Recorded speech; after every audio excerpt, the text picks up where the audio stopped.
नमस्कार दोस्तों, learn more channel में आप सबका स्वागत है। मेरा नाम है सतीश और ऑटोकैड सीखने की सीरीज़ में भी आप सबका स्वागत है। मैं आपके लिए लेके आया ऑटोकैड सीखने की सीरीज़ का एक और लेक्चर। सो चलिए शुरू करते हैं हमारा ऑटोकैड सीखने की सीरीज़ का lecture. Let's move on a PC. Hello friends, अब तक आपने मेरा चैनल सब्सक्राइब नहीं किया है तो सब्सक्राइब कीजिए और मेरी वीडियोस की नोटिफिकेशन के लिए बेल आइकॉन पे क्लिक कीजिए। ऑटोकैड सीखने की सीरीज़ का ये है लेक्चर नंबर 20 जो मैं यहाँ पे अपलोड कर रहा हूँ आपके लिए। दोस्तों, मैंने बहुत टाइम के बाद ऑटोकैड सीरीज़ का ये लेक्चर अपलोड करना चालू किया। दोस्तों, मैं ज़रा काम से बिजी था और बहुत सारे बाकी एक्सेल के क्वेरीज वगैरह मेरे पास थे, तो इसमें टाइम लग गया। लेकिन ऑटोकैड के लिए मैं नेक्स्ट लेक्चर लेके आया हूँ। इसमें मैं आपको बताने वाला हूँ 2D ड्राइंग्स किस तरह से करते हैं। तो चलिए एक 2D ड्राइंग यहाँ पे मैं करके बता देता हूँ आपको। सबसे पहले तो मैं आपको यहाँ पे बेड का 2D ड्राइंग बता देता हूँ किस तरह से टॉप व्यू से बेड आपको दिखाई देगा। तो बेड का जो स्टैंडर्ड साइज मैं यहाँ पे लेने वाला हूँ दोस्तों, वो किंग साइज बेड ले रहा हूँ। सो अगर आप इंटीरियर स्टूडेंट हो तो आपको पता ही है स्टैंडर्ड साइज क्या रहती है। अगर आप नॉन इंटीरियर स्टूडेंट हो तो भी आप प्रैक्टिस के लिए ये सीखेंगे तो अच्छा रहेगा, क्योंकि आपको इसमें बहुत सारे टूल्स की आइडियाज आ जाएगी। कटिंग किस तरह से होता है, ऑब्जेक्ट किस तरह से यूज़ किया जाता है, रेक्टेंगल्स वगैरह, तो यहाँ पे समझ में आएगा। लेकिन अगर आप इंटीरियर हो तो आपको ये कंपलसरी प्रैक्टिस करना ही है। तो चलिए शुरू करते हैं किस तरह से, मैं बता देता हूँ आपको। सबसे पहले मैं यहाँ पे जूम करके आपको दिखा रहा हूँ रेक्टेंगल टूल। और रेक्टेंगल टूल मैं यहाँ से नहीं ले रहा हूँ दोस्तों। रेक्टेंगल टूल यहाँ से इसलिए नहीं ले रहा हूँ क्योंकि मैं अभी शॉर्टकट कीज ही आपको बताने वाला हूँ ज़्यादा से ज़्यादा।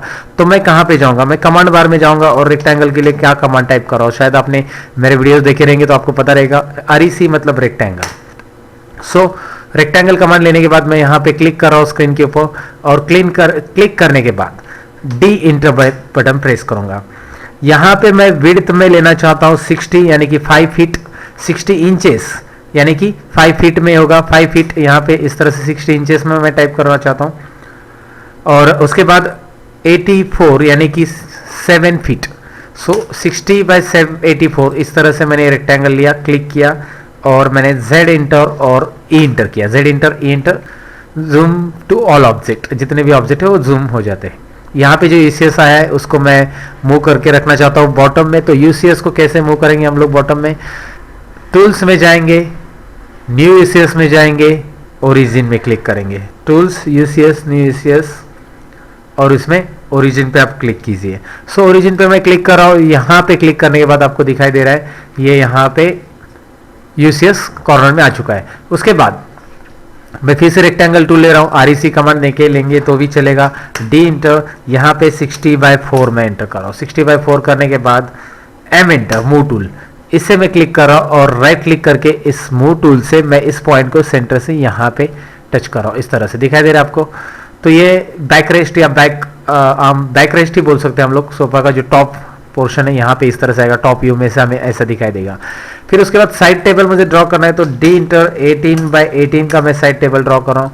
और यहाँ पे मूव टूल लेके मैं इसे टच करता हूँ। दोनों साइड में मुझे साइड टेबल चाहिए, एक मैं लैंप में रखना चाहता हूँ तो मैं मिरर बटन यहाँ पे यूज करूँगा।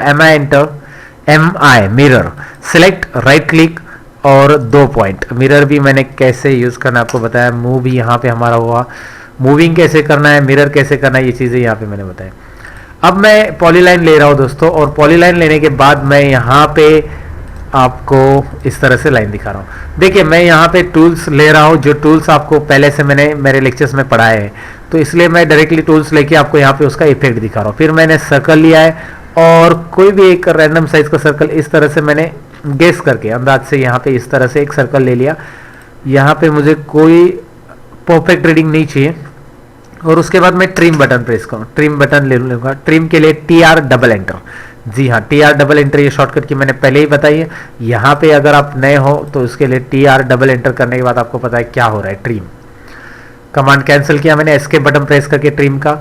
यहाँ पे इस तरह से मैंने लैंप बनाया, यहाँ पे टॉप व्यू से लैंप तो ऐसे दिखाई देगा। उसके बाद आपको यहाँ पे कुशन ड्रॉ करनी, तो कुशन की कोई भी साइज जो है एक आपको यहाँ पे लेनी है। यहाँ पे एक बात याद रखनी कि ये अप्रॉक्स कोई भी साइज उसको सूट हो जाए उस बेड के ऊपर, उतना ही लेना है आपको। मैं कोई यहाँ पे स्टैंडर्ड साइज नहीं बता रहा हूँ यहाँ पे। उसके बाद आपको यहाँ पे इस तरह से आर्क लेके इसे ड्रॉ करना है। ये सिंपल है, आर्क लेके मैं यहाँ पे ड्रॉ कर रहा हूँ और सिंपल टॉपिक से आपको दिखाई दे रहा है कि किस तरह से ये आर्क की साइज आप कम ज़्यादा कर सकते हैं यहाँ पे। और यहाँ पे भी मैं आर्क का पॉइंट कम ज़्यादा कर रहा हूँ, तो इस तरह से। ओके ठीक है, ये रेक्टेंगल मैं यहाँ पे डिलीट कर देता हूँ। अब मैं मिरर बटन ले लूँगा आर्क के लिए। यहाँ पे आपको दिख रहा है, 1 मिनट में आर्क को थोड़ा सा चेंज कर लेता हूँ। यहाँ पे ये टॉप व्यू से क्वेश्चन इस तरह से दिखाई देगा। अब मैं मिरर बटन यहाँ पे यूज़ करूँगा और मिरर के लिए select and then here it is your object. Clear? उसके बाद SP line, SP line, yes SP line आपको पता है एसपी लाइन से कर्व लाइन होती है, लेकिन जब एसपी लाइन लोगे तो एक बात याद रखनी है, आपको एफेक्ट ऑफ रखना होगा।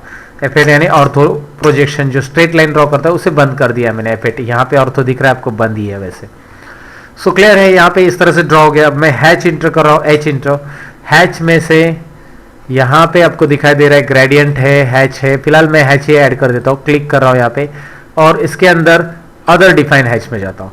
अदर डिफाइन हैच में मैं कोई भी हैच यहाँ पे सिलेक्ट कर लेता हूँ और उसे उसके ऊपर अप्लाई कर देता हूँ।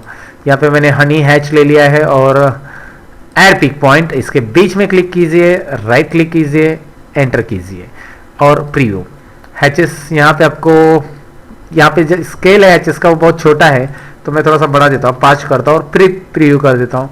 फिर मैं यहाँ पे 8 करके देखता हूँ प्रीव्यू, ठीक है ये, और मैं राइट बटन क्लिक कर देता हूँ। आपको दिखाई दे रहा है यहाँ पे ये ऑब्जेक्ट बन गया है। तो ये एक किंग साइज बेड मैंने बनाया है और उसके लिए मैंने रेक्टेंगल्स, आर्क, ट्रिम, हैचेस किस तरह से कमांड यूज किए ये आपको मैंने दिखा दिया इस ड्राइंग के अंदर। तो आपको समझ में आया कि हम लोग एक टॉप व्यू से अगर कोई बेड को देखेंगे तो कैसे दिखाई देगा, ये यहाँ पे क्लियर हो चुका है। अगर आपको उसको ड्रॉ करना है तो कैसे, तो स्टैंडर्ड साइज क्या है वो भी मैंने आपको यहाँ पे समझा दी, 7 बाय 5 फीट का रहता है और ये मैंने पहले से इंचेस में उसका ये किया है। अगर आपको पहले से यूनिट सेट करनी है तो UNITS यूनिट्स आप टाइप करेंगे और यहाँ पे सेट करेंगे इंचेस। ये बात याद रखनी है आपको, इंचेस यहाँ पे मैंने पहले से सेट की है, इसके लिए इंचेस आ रहा है। आपका भी यहाँ पे यूनिट्स पहले से सेट है तो वेल एंड गुड। सो ये था एक 2D ड्राइंग्स जो इंटीरियर के लिए यूजफुल रह सकती है, इस लेक्चर के अंदर मैंने कवर की। अगर आप ये नॉन इंटीरियर स्टूडेंट है, मैंने बोला आपको, तो आप प्रैक्टिस के लिए इसका यूज कर सकते हैं, प्रैक्टिस कर सकते हैं, क्योंकि आप सीरियली कैड सीखते जा रहे हो तो आपको ये ट्रिम टूल्स वगैरह प्रैक्टिस होना चाहिए शॉर्टकट की के साथ। जैसे REC, rectangle, trier, double enter, trim, ऐसे बहुत सारे टूल्स मैंने यहाँ पे यूज किए, वो आपको यूजफुल रहेंगे। तो चलिए मैं आपको मिलूंगा नेक्स्ट लेक्चर के अंदर, जिसमें और भी ड्राइंग्स के साथ मैं मिलूंगा, क्योंकि हम अभी कवर कर रहे हैं सब ड्राइंग्स इसके अंदर 2D के अंदर, क्योंकि 2D के ऑलमोस्ट टूल्स मैंने कवर कर दिए। तो अलग अलग ड्राइंग्स मैं लेके आऊंगा। मैकेनिकल वालों के लिए कुछ ड्राइंग रहेगा, इलेक्ट्रिक वालों के लिए भी रहेगा, सिविल वालों के लिए भी प्लान में लेके आना वाला, 2 BHK 1 BHK ऐसे प्लान लेके आना रहा, और वो वहाँ पे उसके लेआउट्स रहेंगे, प्लान के एलिवेशन सेक्शंस भी रहेंगे साथ में। सब अलग अलग ड्राइंग्स मैं रेगुलरली अपलोड करूँगा कैड स्टूडेंट्स के लिए। अगर आप इंजीनियर स्टूडेंट्स हो तो आप देखते रहिए मेरे वीडियोस और आपके दोस्तों के साथ भी शेयर कीजिए। मैं मिलूंगा आपको नेक्स्ट वीडियो के अंदर, और आपको कुछ भी कहना है तो कमेंट सेक्शन में लिख दीजिए। चलिए मैं लेता हूँ आपसे अलविदा। सीखते रहो, सिखाते रहो। Bye bye.